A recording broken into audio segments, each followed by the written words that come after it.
बिहार की सबसे बड़ी दवा मंडी गोविंद मित्रा रोड में दुकानदार की हत्या कर दी गई है और फायरिंग में एक व्यक्ति जख्मी हुआ है। हत्या का आरोप पड़ोस की एक दुकानदार पर लगा है। राजधानी में दिन दहाड़े हत्या से सनसनी मच गई और एसएसपी मौके पर पहुंचकर जांच में जुट गए।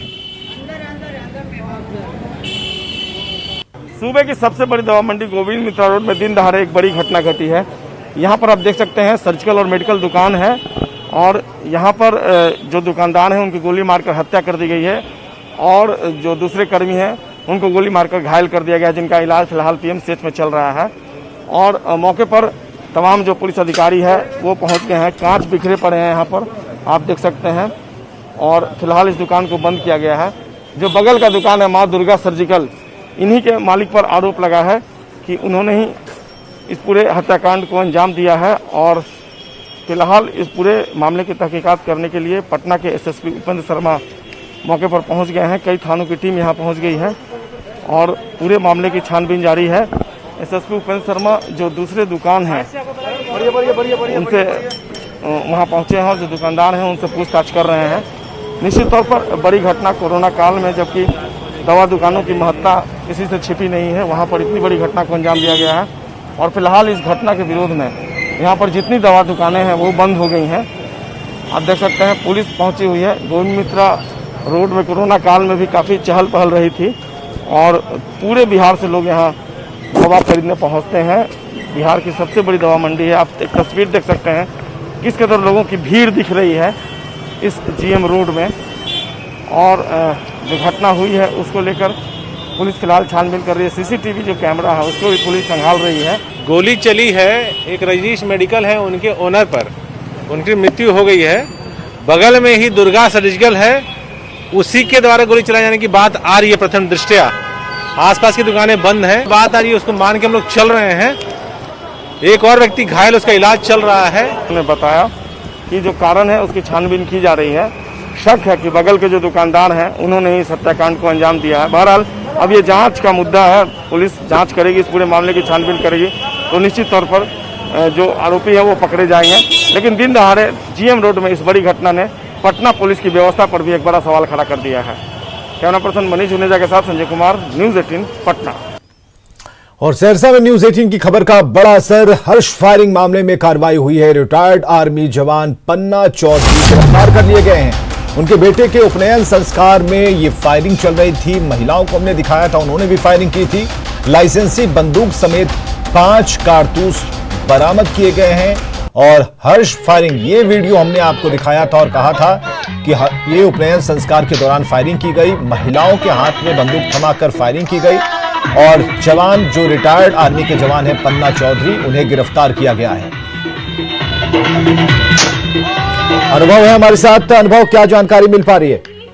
जी विवेक, सुबह से ही जो है न्यूज़ 18 पे जो प्रमुखता से खबर दिखाई गई, जो ये हर्ष फायरिंग का मामला था और ये कोरोना काल में जो ये सरकारी गाइडलाइन का उल्लंघन का भी मामला था, जिसे सुबह से ही प्रमुखता से न्यूज़ 18 पे दिखाया गया, जिसमें जो है जिला पुलिस जो है एमआईसी पुलिस जो है कार्रवाई की है, जिसमें जो है पन्ना चौधरी जो रिटायर्ड आर्मी का जवान है उसकी गिरफ्तारी हो पाई है। उसके घर से जो है लाइसेंसी बंदूक और 5 कारतूस भी बरामद किया गया। खास बात तो ये है पन्ना चौधरी जो है उनका लड़का जो है केशव चौधरी, वो जेडीयू का जो है जिला विंग का जो है जिला अध्यक्ष है, युवा वर्ग का जिला अध्यक्ष है और उसके उपनयन कार्यक्रम में जो है ये हर्ष फायरिंग की जा रही थी, उसी में ये बड़ी कार्रवाई की गई है। जी विवेक, चलिए बहुत बहुत शुक्रिया इन तमाम जानकारियों के लिए।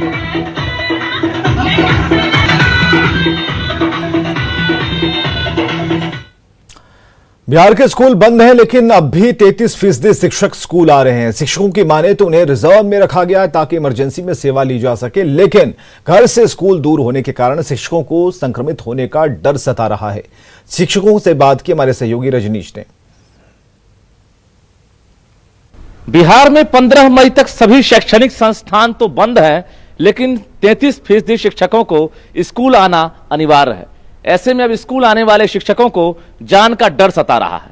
तो हम शिक्षक नेता हमारे साथ हैं, उनसे जानेंगे कि आखिर आप लोग स्कूल कैसे आ रहे हैं और कितना डर लग रहा है। देखिए सर, हम लोगों की संख्या जो है वो 4 लाख है पूरे बिहार में। उसमें 1,33,000 आदमी हम लोग प्रतिदिन सड़क पर निकल करके विद्यालय आते हैं और जाते हैं, कोरोना के प्रसार में समझिए एक तरह से सहायक बन रहे हैं। जो दूर दराज से शिक्षक आ रहे हैं विद्यालय, उनको ऑटो से, ट्रेन से, बस से आना पड़ता है और वहां पर कोई कोविड नियमों का अनुपालन नहीं होता है। सरकार को चाहिए कि सबसे बगल के विद्यालय में वो जाकर के योगदान कर लें, घर के बगल में, और वहीं उनका अटेंडेंस बने, वहां से एब्सेंटी आएगा, यहाँ से हम लोग उनका वेतन बना दें। नहीं, कोई व्यवस्था नहीं है। प्रधानाध्यापक अपने सुविधा अनुसार अपने पॉकेट से जो सुविधा उपलब्ध करा सकते हैं उतना ही करा रहे हैं, लेकिन सरकार की तरफ से कोई व्यवस्था ऐसा विद्यालय को नहीं दिया गया है। बहुत सावधानियां बरतना पड़ता है।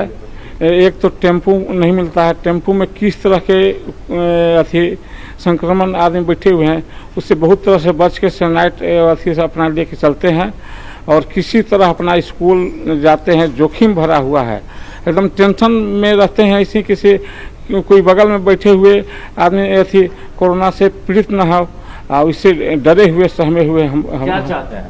हम लोग चाहते हैं कि बगल के स्कूल में हम लोग के हाजिर बनाने का सुविधा दिया जाए। कैमरामैन अजय दुबे के साथ रजनीश कुमार, न्यूज़ 18 पटना।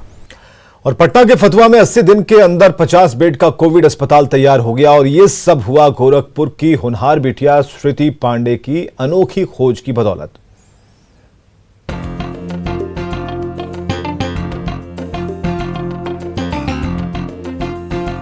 सफेद रंग के इस चमचमाते अस्पताल में 50 कोरोना मरीजों का इलाज चल रहा है।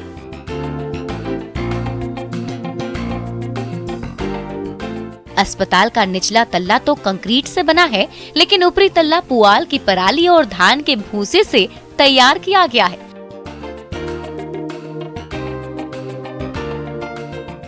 जो पूरी तरह से इको फ्रेंडली तो है ही, वातावरण के अनुकूल भी है, ताकि मौसम के बदलते मूड के बावजूद मरीजों की सेहत पर कोई असर नहीं पड़े। तभी तो 40 डिग्री के झुलसाने वाले टेम्परेचर में भी इस छत के नीचे भर्ती मरीजों को ना गर्मी लगती है और ना एसी की जरूरत पड़ती है। कि गर्मी के दिनों में कंक्रीट के घरों में काफ़ी गर्मी लगती है, बट इसमें उल्टा है, एकदम विपरीत है। यहाँ आपको गर्मी के दिनों में गर्मी नहीं लगेगी, आपको पंखे की हवा में ही ऐसा लगेगा कि आप एसी के कमरे में बैठे हैं। ये चमत्कार हुआ है गोरखपुर की होनहार बेटिया श्रुति पांडे की कमाल की खोज की बदौलत। इस तेज तर्रार बेटी ने खेत से निकली पराली और धान के भूसे जैसे वेस्टेज से ऐसा ठोस प्लाई तैयार किया जो कार्बन डाइऑक्साइड से मुक्त तो है ही, इसे इस्तेमाल करना भी बेहद आसान है।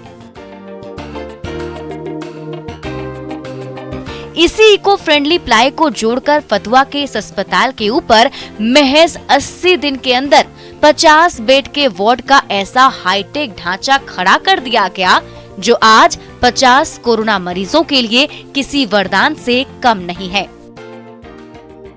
हमने ये कंस्ट्रक्शन कुल 80 दिनों में 6000 स्क्वायर फीट का किया, जिससे आज वहाँ पे कोविड के पेशेंट्स का इलाज हो रहा है।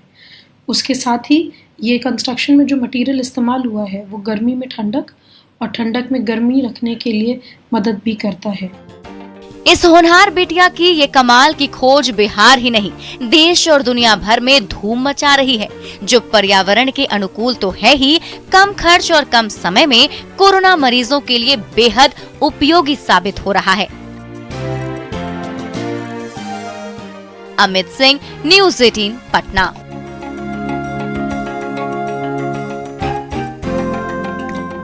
औरंगाबाद के बारूण में ऑक्सीजन सिलेंडर रिफिलिंग प्लांट से आसपास के जिलों में सप्लाई की जा रही है और यहां हर दिन 300 से 500 सिलेंडर की सप्लाई की जाती है।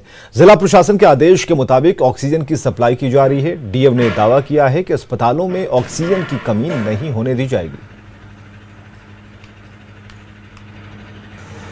ऑक्सीजन की कोई कमी नहीं है हमारे यहाँ पे ऑक्सीजन जितनी हमारे अस्पताल में आवश्यकता है उससे कहीं ज़्यादा अभी अवेलेबल है और आने वाली व्यवस्था भी हमने कर ली है, तो ऑक्सीजन के लिए हमारे यहाँ कोई दिक्कत नहीं है। कोविड के लिए जनरल दवाई होती है, वो भी हमारे पास पर्याप्त संख्या में है।